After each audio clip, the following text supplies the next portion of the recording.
শক্তিশালী একজন নবী ছিল। উনি মালাকুল মাউতকে বলেছিলেন, মালাকুল মাউত, আমার মৃত্যুর সুয়াইয়া সামান্য কিছু আগে আমার বইলো, আমার একটা কাজ আছে।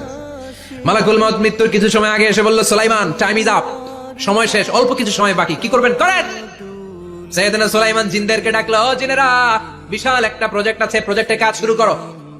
আর কিছু জিনকে বললো, চারদিকে গ্লাস ফিটিং করা একটা রুম বানাও। সাইয়েদনা সুলাইমান আলাইহিস সালাম গ্লাস ফিটিং করা রুমের ভেতরে ঢুকলেন। এই রুমে ঢুকার দরজা নাই, হাতে একটা লাঠি নিলেন। কি নিলেন? লাঠির মধ্যে ভর করে দাঁড়িয়ে রইলেন আর জিনদের দিকে তাকিয়ে রইলেন। জিনেরা এত বদমাশ ছিল, সাইয়েদনা সুলাইমান দাঁড়িয়ে না থাকলে কাজ করতো না। ছিল ফাঁকিবাজ। কি ছিল? দাঁড়ায় না থাকলে আজও লোকজন কাজ করতে চায় না, ঠিক কিনা? মালিক দাঁড়ায় থাকলে ঠিকই কাজ হয়ে যায়। সুলাইমান আলাইহিস সালাম লাঠির মধ্যে ভর দিয়ে দাঁড়িয়ে রইলেন আর বললেন, কাজ করো। জিনেরাও কাজ শুরু করলো।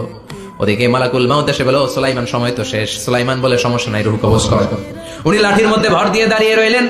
গ্লাস ফিটিং করা রুমের ভিতরে কোরআন সাক্ষী। মালাকুল মাউত ওইভাবে লাঠিতে ভর দেওয়া অবস্থায়, দাঁড়ানো অবস্থায় সাইয়েদনা সুলাইমান আলাইহিস সালামের রূহ কবজ করে নিলেন।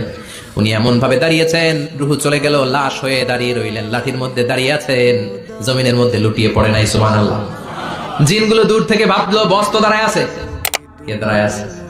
জিনেরা মনে করছে বস দাঁড়ায় আছে, কাজ করতেই হবে। করতে করতে পুরো প্রজেক্টের কাজ শেষ। ইন দ্য মিন টাইম ঝিঝি পোকা, উই পোকা, যেই পোকা কাঠ খেয়ে ফেলে, এই কাঠ খাওয়ার পোকা সুলাইমান আলাইহিস সালাম লাঠির ভেতরে ঢুকে লাঠিও খেয়ে ফেলেছে। সাইয়েদনা সুলাইমান আলাইহিস সালাম ধপাস করে জমিনে পড়েছে। আর জিনেরা কয়, হায় হায়, খালি খালি কাম করছে এতদিন। সুবহানাল্লাহ কইবেন না?